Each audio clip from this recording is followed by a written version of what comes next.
গ্রামের নাম কেকারিয়া। ভারতের মধ্যপ্রদেশের মধ্যাঞ্চলে ভোপালে অবস্থিত গ্রামটিতে দুর্বল ইন্টারনেট সংযোগের কারণে বিপাকে কৃষক থেকে শুরু করে প্রায় সব স্তরের মানুষ। इंटरनेट तो चलता है पर कभी कभी रुक जाता है।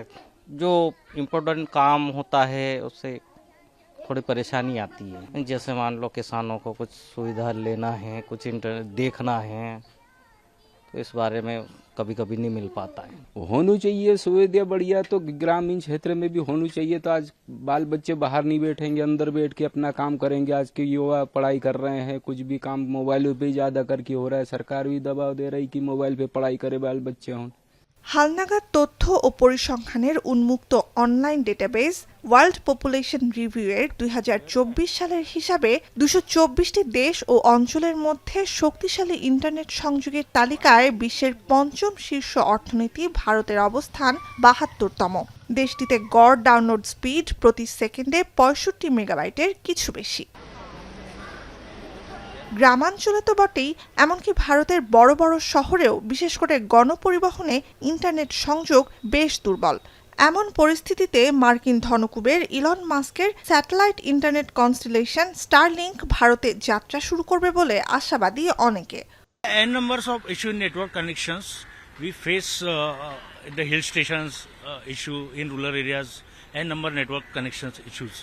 Internet connectivity is also barriers in number of places.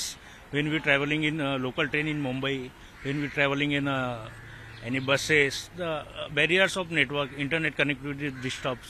So we welcome this new segments of the telecom industries. Competition तो बढ़ना चाहिए, क्योंकि जब कंपटीशन बढ़ेगा तभी अपने देश के जो इंटरनेट प्रोवाइडर हैं, जियो हो गया, एयरटेल हो गया, वोडाफोन हो गया, जैसे कि आप देख सकते हैं पुराने टाइम में काफ़ी सिम बंद हो चुकी हैं। यूनिनार हो गई, BSNL हो गई, ये सब काफ़ी ख़त्म हो चुकी हैं, क्योंकि जियो जब आया तो एक झटके में उसने काफ़ी उठा दिया इंटरनेट को। ठीक, तो जब ये सैटेलाइट वाला आएगा तो ये भी उठेगा। जब ये उठेगा तो जो जियो वगैरह है, जियो है, एयरटेल है, वोडाफोन है, अब इनका भी इंटरनेट थोड़ा स्लो हो रहा है।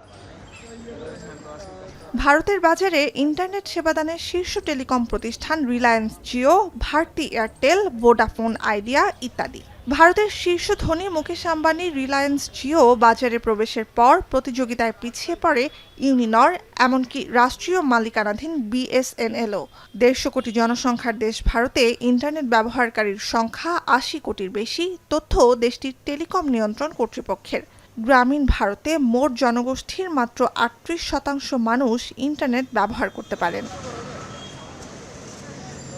এমন বাস্তবতার মধ্যেই চলতি মাসে যুক্তরাষ্ট্র সফরকালে ইলন মাস্কের সাথে বৈঠক করেন ভারতের প্রধানমন্ত্রী নরেন্দ্র মোদী। মহাকাশ প্রযুক্তি উদ্ভাবন নিয়ে আলোচনার পাশাপাশি তাদের মধ্যে আলাপ হয় ভারতে স্টারলিংকের প্রবেশ করা নিয়েও।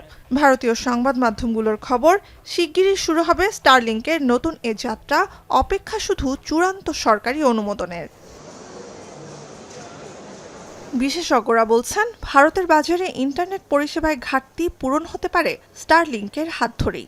The internet in India is still far from, I must say, satisfactory because of the speed issues, availability issues. There is plenty of scope of improvement. বিশ্বের শতাধিক দেশ ও অঞ্চলে সংযোগ বিস্তৃত স্টারলিংকের। জনসংখ্যায় বিশ্বের শীর্ষ দেশ ভারতে প্রতিষ্ঠানটির বাজার ধরার চেষ্টাও বহুদিনের, কিন্তু স্যাটেলাইট তরঙ্গ কে কতটা পাবে তা নিয়ে জিওর সঙ্গে সম্প্রতি দ্বন্দ্বে জড়ায় স্টারলিংক। টেলিযোগাযোগে সারা বিশ্বে অন্যতম বড় বাজার ভারত, দেশটিতে ইন্টারনেট সংযোগ বাড়ছেও অত্যন্ত দ্রুত গতিতে। জিও, এয়ারটেল, ভোডাফোন ইত্যাদির তুমুল প্রতিযোগিতার কারণে ইন্টারনেট সবচেয়ে কম দামেও মেলে ভারতে। এ অবস্থায় মার্কিন স্টারলিংকের সম্ভাব্য প্রবেশের খবরে তোলপাড় ভারতের অভ্যন্তরীণ স্যাটেলাইট ইন্টারনেট খাত।